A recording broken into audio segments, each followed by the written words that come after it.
AEW President Tony Khan makes his big announcement last night on AEW Dynamite, announcing that AEW Big Business will be coming to the TD Garden in Boston, Massachusetts in a few weeks' time. Could this pave the way for Mercedes Mone to All Elite Wrestling? Well, according to one report, Mone has been on the company payroll at least since the end of January. Seth Rollins opens up on the disgusting Vince McMahon allegations. The Rock arrives in Las Vegas for tonight's WrestleMania 40 press event, seemingly set to confirm a match against Roman Reigns. Sting and Darby Allin are the brand new AEW World Tag Team Champions. The main event for AEW Revolution for the World Championship has been revealed. The Undisputed Kingdom attack an AEW star backstage last night on Dynamite. We've got the ratings for Monday Night Raw and NXT this week as well.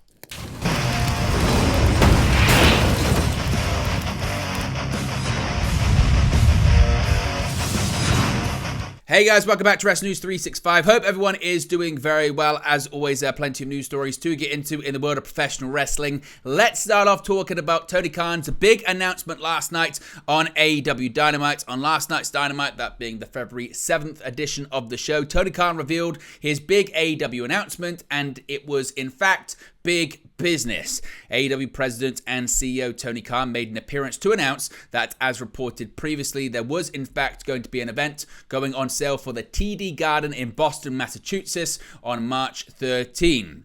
Now, revealing more details about the event, Tony Khan would go on to share that the night would be a special edition of AEW Dynamite, AEW Big Business, happening 5 weeks from last night. Now, as previously reported by Fightful Select, the event is set to host the debut of Mercedes Mone in All Elite Wrestling. Formerly known as Sasha Banks in WWE, Mone's hometown is Boston, which is also seemingly noted in the release graphic with dollar signs with the word Boston, but a boss with 2 S's as well, indicating that yes, Mercedes Mone is All Elite, and she's set to make her debut at the TD Garden 5 weeks from last night. So we got more details actually about Mercedes Mone reportedly signing with AEW and set to debut at this big event in 5 weeks' time. Now, of course, if you couldn't tell, Mercedes Mone is headed to All Elite Wrestling. Fightful Select and Andrew Zarian of the McMahon podcast reportedly have learned more about her relationship with the company and how we've got to this point right now. As I mentioned, the company announced a TD Garden episode of Dynamite, specially titled Big Business, which is set to feature Mercedes, who, according to Fightful Select, has been on the company's payroll since at least early January. On December 29, Fightful reported that WWE stated that while they did have talks with Mercedes, those talks had fallen through as the two sides couldn't come to terms, similar to what happened prior with AEW. However, talks continued between Mone and All Elite Wrestling, and Fightful are reporting that they have been told that an agreement was in place around that time, which is likely why WWE was open to admitting that their talks with the former SmackDown and Raw Women's Champion had ceased. Now, there was consideration to announcing or debuting Mercedes, but instead the decision was to pass on that for the TD Garden, and now we have what we have for 5 weeks. It has been heard that there were several possibilities discussed, but that the February 7th show announcement and the March 13th show date have been set for several weeks, so this has quite been the plan for quite some time now for AEW.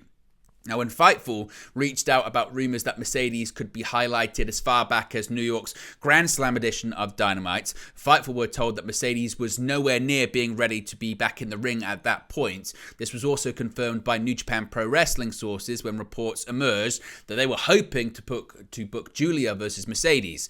New Japan sources indicated that Mercedes was not cleared and had not actually resumed training at that point and had instead posted older footage. A pretty big piece of news relayed to Fightful from New Japan sources is that they do expect to have the ability to continue to work with Mercedes, and told Fightful it has been discussed. So not only is Mercedes on her way to All Elite Wrestling, but her relationship with New Japan Pro Wrestling, and I guess possibly Stardom, because of course they're both owned by Bushiroad, is likely set to continue.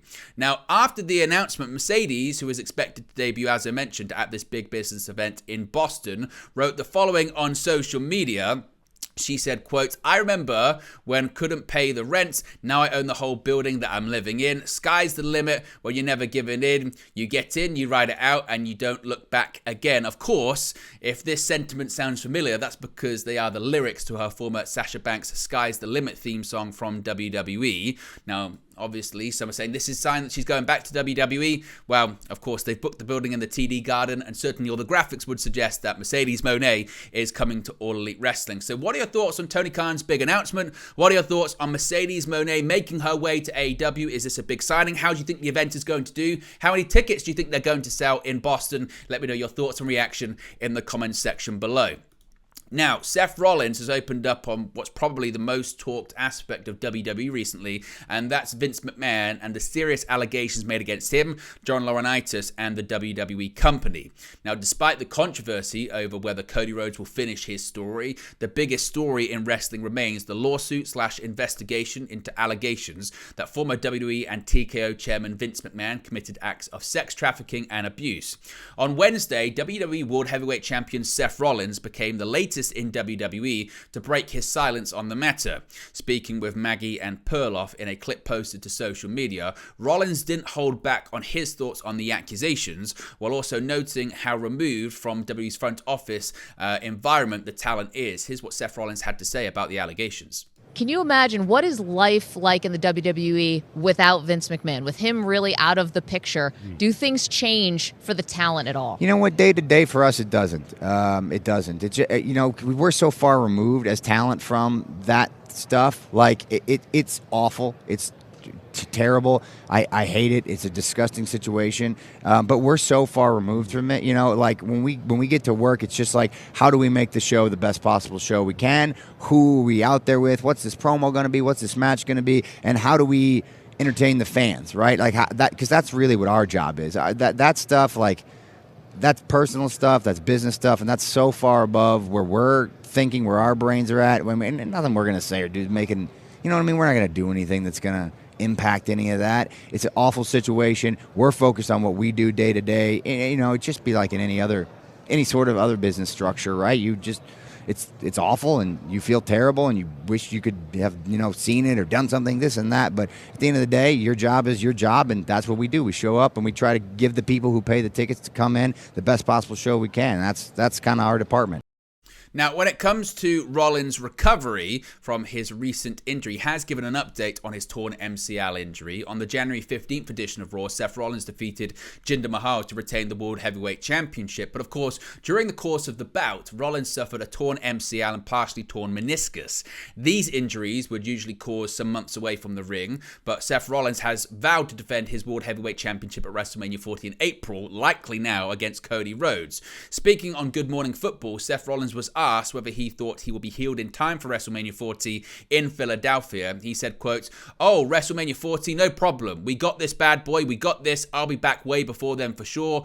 I tore my MCL, tore my meniscus about 3 weeks ago now, and it sucks. If you've ever had an MCL sprain or any kind of damage to that part of your knee, it's not comfortable, but doing all the right things, rehabbing. Fortunately, it was just a partial tear and not a full tear. We were able to avoid surgery for the time being.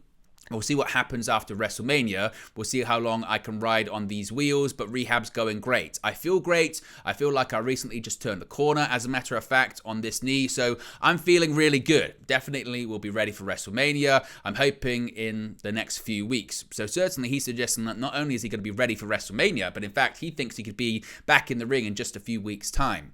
Now, speaking of WrestleMania, speaking of Las Vegas, The Rock has touched down ahead of tonight's big press event, which we will be covering here live on WrestleNews 365, so be sure to join me. We're going to be doing a live stream, possibly a reaction to it. I think we'll just do a live stream and then we'll do some news videos after the fact, but I am going to be covering it live, so be sure to join me later on this evening. Now, ahead of the much-awaited WrestleMania 40 press conference today, The Rock has teased it will leave a lasting memory in the eyes of fans.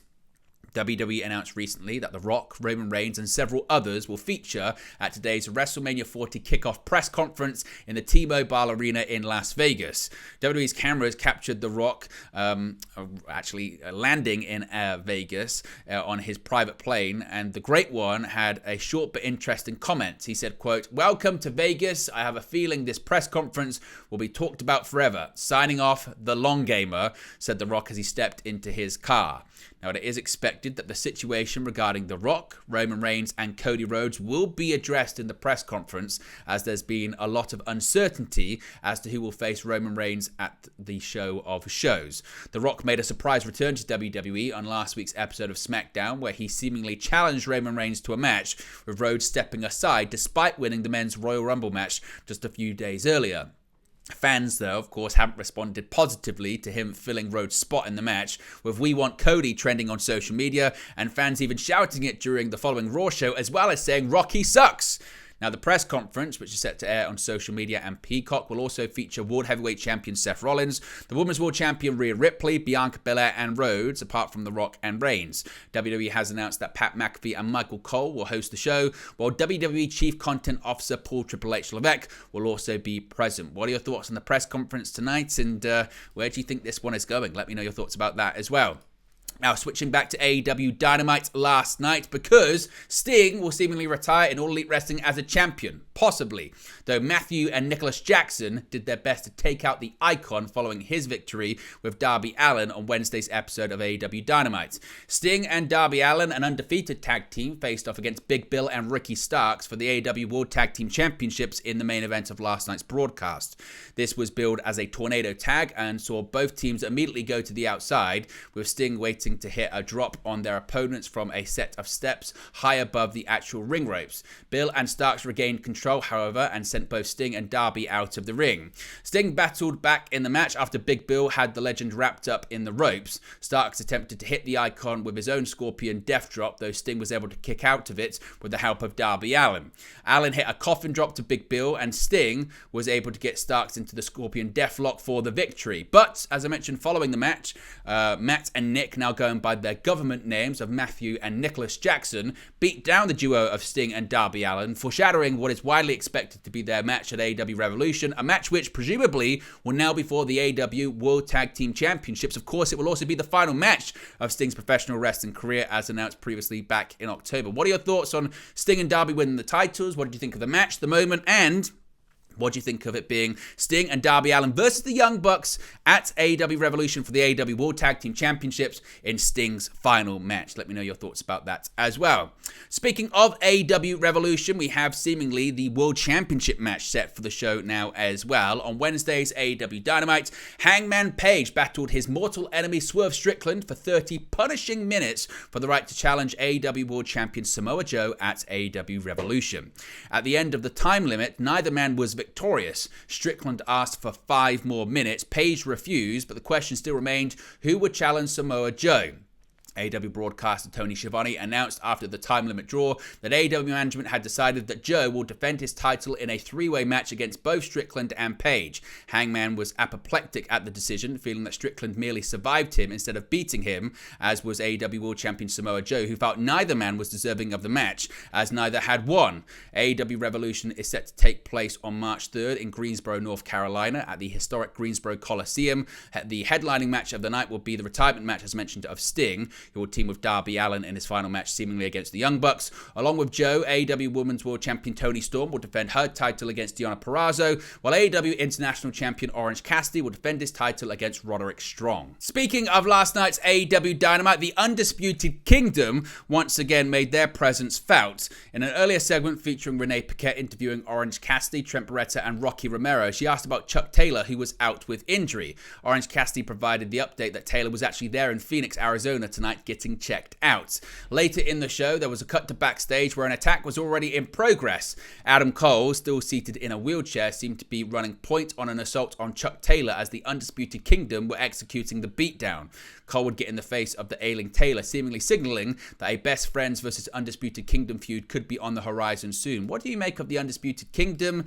Is it working? Isn't it working? Is it a good payoff to the whole Devil storyline, or is it falling flat? Let me know your thoughts about that as well. We got the ratings for Monday's episode of Raw on USA Network. The viewership figure and key demo rating for Monday's February 5th edition of Monday Night Raw on USA Network has been revealed. Per Spoiler TV via WrestleNomics, Raw drew 1.889 million viewers. Now, this is slightly down from the January 29 edition that drew 1.909 million viewers. Last week's post-Royal Rumble episode was the highest total viewership for the show since June of 2023. In the 18 to 49 demographic, Monday's show scored a 0.58 rating. This is also down from the week prior. That scored a 0.61 rating. Now, obviously, the quarter-hour ratings come courtesy of WrestleNomics. Be sure to check them out, subscribe to their Patreon, and visit their website. Despite the decline, Raw finished in a tie with ABC's The Bachelor for the #1 ranking in the key demographic for the evening. The show featured Cody Rhodes defeating Shinsuke Nakamura in a bull rope main event. Post-match, Drew McIntyre attacked the American Nightmare to close the show. Also, Becky Lynch qualified for the Women's Elimination Chamber match at the Premium Live event upcoming in Perth, Australia, by defeating Shayna Baszler in a qualifying match on the show.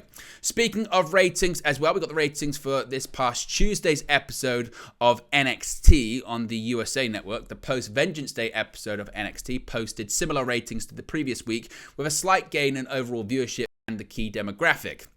WrestleNomics has reported that the February 6, 2024 edition of NXT drew 650,000 viewers, which is a small increase from the 648,000 viewers of the previous week. The key 18 to 49 demographic saw a 6% rise with a rating of a 0.19 compared to a 0.18 on the January 30 edition of the show. However, the average viewership of the last 4 weeks compared to this week was higher, with the February 6 edition experiencing a 4% and 1% decrease in overall and key demographic viewership respectively. Now, when it comes to the quarter-hour ratings, once again, they come to courtesy of WrestleNomics, so shout out to them. Be sure to subscribe to their Patreon. The show did start off strongly with 703,000 viewers tuning in at the beginning, marking the highest viewership for the show when analyzing the quarter-hour numbers. It then peaked at the 9 p.m. slot with as 683,000 viewers watched the Carmelo Hayes promo, where he explained the reason as to why he attacked Trick Williams at NXT Vengeance Day. NXT champion Ilya Dragunov's promo and the interaction with Dijak, which followed, and a Chase You backstage segment raked in 667,000 viewers. The main event, featuring the match between Dragunov and Dijak, along with Hayes' subsequent attack to end the show, averaged 647,000 viewers. However, viewership dipped to 638,000 in the 5-minute overrun. The big story coming out of Vengeance Day, of course, was the Carmelo Hayes heel turn, as he shockingly attacked his partner Trick Williams, who wasn't on the show on Tuesday. But there you go, guys. It's the latest pro wrestling news for you. Be sure to smash a like on the like button. Be sure to subscribe, bottom right-hand corner. As always, let me know your thoughts in the comment section below, and I'll speak to you again very, very soon. Hey guys, thank you for watching, listening, streaming, or however you come across this video today. Be sure to click on the video on the right there to watch our next video, or click the bottom there to subscribe, or the bottom right hand corner. Thank you very much, and I'll speak to you again very soon.